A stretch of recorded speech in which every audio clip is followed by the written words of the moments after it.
In the heart of Kentucky, where the earth is a honeycomb of limestone and shadow, William Floyd Collins was born on July 20th, 1887. His world was one of hardscrabble tenant farming, a life dictated by the seasons and the soil. But for young Floyd, the true mysteries weren't in the sky above, but in the ground beneath his feet. This region, known as the Karst Belt, is riddled with sinkholes and hidden entrances to a subterranean world, and it called to him from a very early age. While other boys played in the fields, Floyd was drawn to the darkness. He was a quiet, solitary child, more comfortable in the silent company of stone than in the boisterous world of men. He would spend countless hours exploring, squeezing through tight crevices with nothing but a flickering lantern and an unshakable curiosity. This wasn't just a childhood hobby. It was a profound, all-consuming passion. He was learning the language of the underground, the subtle drafts of air that signaled a new passage, the feel of different rock formations under his fingertips.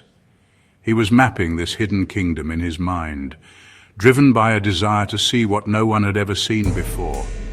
For Floyd, the caves were a refuge, a challenge, and a promise of something more than the back-breaking labor that defined his family's existence. By his late 20s, Floyd's reputation as an expert caver was well established locally. He knew the underground labyrinth of central Kentucky better than anyone, but his explorations were no longer just for the thrill of discovery. He dreamed of finding a show cave, a cavern so spectacular it could rival the world-famous Mammoth cave just a few miles away. Such a discovery would be his ticket to fortune, a way to lift his family from poverty and secure his own legacy. For years, he searched tirelessly on his father's property. Then in 1917, his persistence paid off. He found it, a modest opening on a hillside that led into a wonderland of calcite and gypsum. He named it Crystal Cave. The initial descent was perilous, but what he found inside was breathtaking. It was an underground art gallery sculpted by time itself, filled with delicate branching helictites that defied gravity, and vast draperies of flowstone that shimmered like frozen waterfalls. Unlike the grand cavernous rooms of Mammoth Cave, Crystal was intimate, a jewel box of rare and beautiful formations.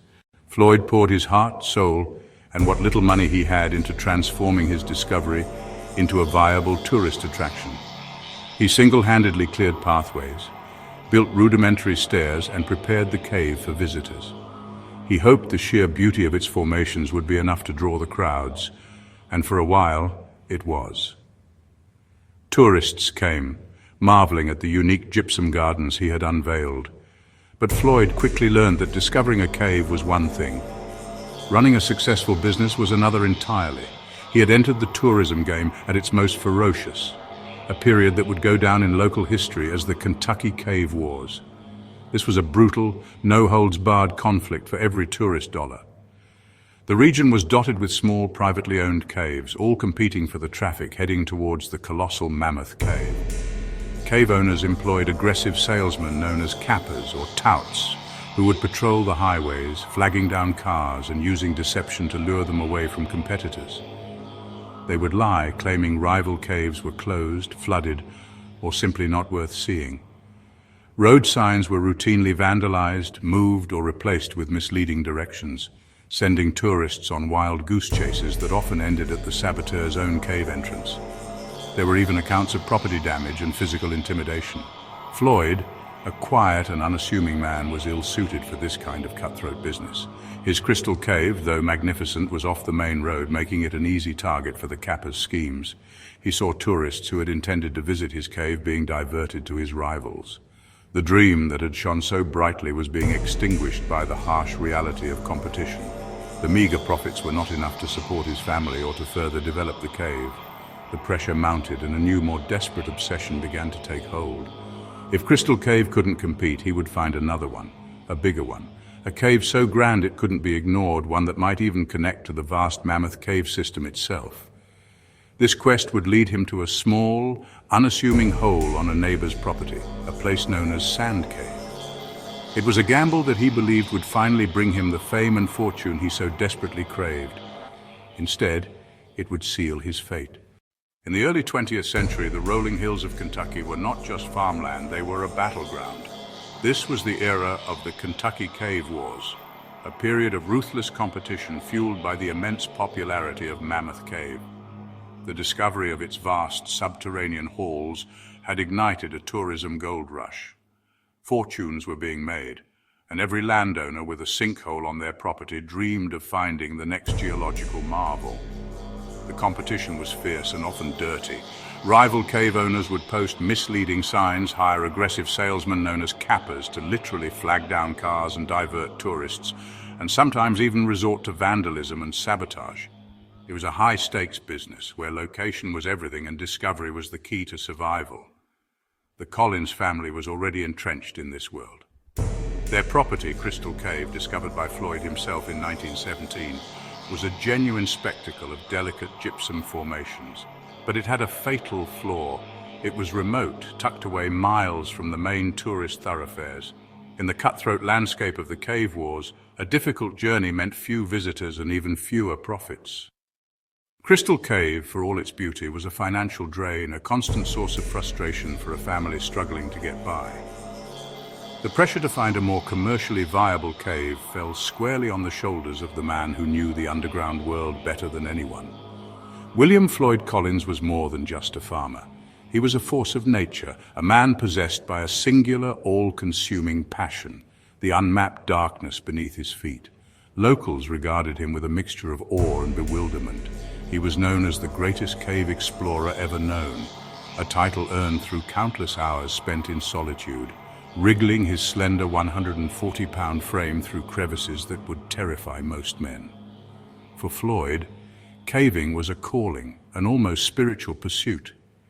He moved through the earth with an uncanny intuition, reading the rock and sensing the flow of air, always searching for the next great discovery. His dream was to find a cave that would not only secure his family's fortune, but also rival the grandeur of Mammoth Cave itself. He wasn't just looking for a tourist trap. He was hunting for a legacy, a wonder of the world that would bear his name. His ambition soon fixated on a new target. Not a grand, promising cavern, but a humble, overlooked hole in the ground on a neighbor's farm. This was Sand Cave. On its own, it was nothing, but its location was everything. The entrance sat just a stone's throw from the Dixie Highway, the main artery carrying thousands of tourists directly to the doorstep of his competitors, including the famous Mammoth Cave. Every car that passed was a potential customer, a dollar bill driving by. Floyd, with his explorer's instinct, believed this unassuming opening was a secret doorway. He theorized that the small cave was merely the beginning of a much larger system, a hidden passage that might, with luck, connect to the legendary Colossal or even Mammoth Cave itself. Finding such a connection would be the ultimate jackpot, creating a back entrance that could intercept the flow of tourists and money. The land belonged to Beasley Doyle, a local farmer who had little interest in the dangerous work of cave exploration, but was keenly aware of the potential fortune lying beneath his fields. He and Floyd struck a deal, a partnership built on mutual desperation and hope. Doyle granted Floyd the rights to explore and develop Sand Cave. In return, Floyd, who had the skill and the courage but not the land, would do all the grueling, perilous work. They agreed to a 50-50 split of any profits from their potential tourist attraction. It was a classic frontier gamble. Doyle was betting his property on Floyd's expertise, and Floyd was betting his life on a hunch. With the agreement in place, Floyd Collins prepared to descend once more into the cold, silent darkness, unaware that this particular venture would not lead to fortune, but to a fate that would captivate a nation. On January 30th, 1925, Floyd ventured into Sand Cave with a kerosene lantern. He faced many challenges, including tight passages that required him to crawl. Unfortunately, while returning, he dislodged a heavy rock that trapped his ankle. This marked the beginning of his ordeal in Sand Cave. Once it was known that Floyd was trapped, rescue efforts began, attracting engineers, geologists, and cavers from the area. After conventional methods failed, miners attempted to dig a shaft to reach him. The efforts lasted 17 days, encountering many obstacles, including adverse weather and cave collapses.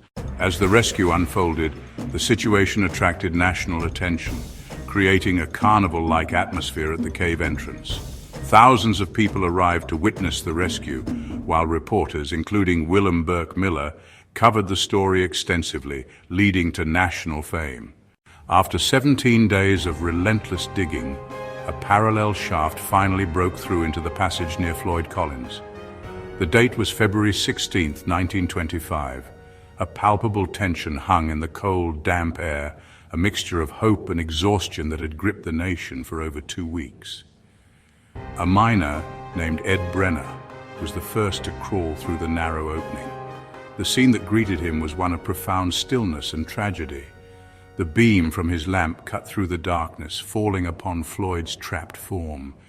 He was wedged tightly in the crawl space, his face turned away, a single kerosene lantern lying extinguished beside him. Brenner called out his name, but the only reply was the chilling silence of the cave. Floyd Collins was gone. The official coroner's report would later confirm what the rescuers knew in their hearts. He had succumbed to exposure, dehydration, and malnutrition, likely several days before they reached him. The agonizing race against time had been lost. Word of the discovery traveled quickly from the depths of the shaft to the surface. The low, somber message passed from worker to worker, and a wave of collective grief washed over the massive crowd that had maintained a vigil for 17 days. The carnival-like atmosphere evaporated, replaced by a stunned, mournful silence. Telegraphs clicked and clattered, sending the tragic news across the country and the world. The story that had held millions in rapt attention had reached its heartbreaking conclusion. The immediate challenge, however, was a grim one. The rescue shaft was too unstable and narrow to safely extricate Floyd's body. After much debate, engineers and the family made the heart-wrenching decision to leave him where he lay. The rescue shaft was filled in, and the main entrance to Sand Cave was sealed with concrete, transforming the site of a desperate rescue into a tomb. A brief, sorrowful funeral service was held at the entrance, a final farewell to the man the world had come to know. But Floyd's story and the journey of his mortal remains was far from over. 2 months later, his brother Homer, unable to bear the thought of Floyd being left in the darkness of Sand Cave, led his own excavation. He and a small crew succeeded where the larger effort had failed, finally bringing Floyd's body to the surface. Floyd was then buried on his family's farm, near the entrance to his beloved Crystal Cave.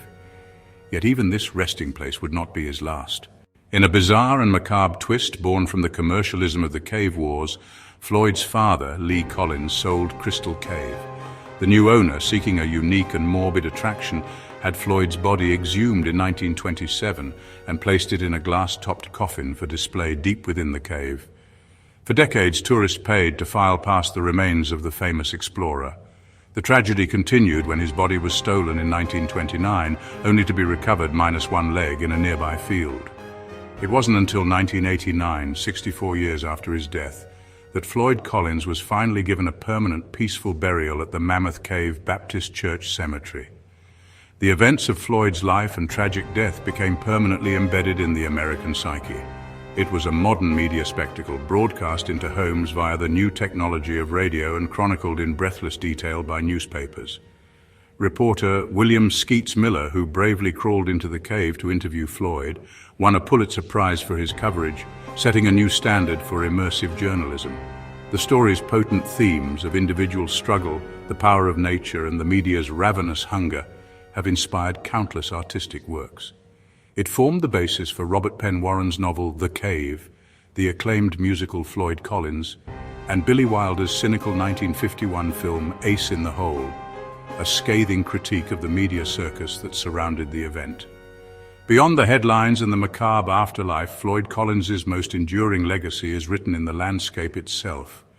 His tragedy threw a harsh national spotlight on the dangerous and unregulated cave wars of Kentucky.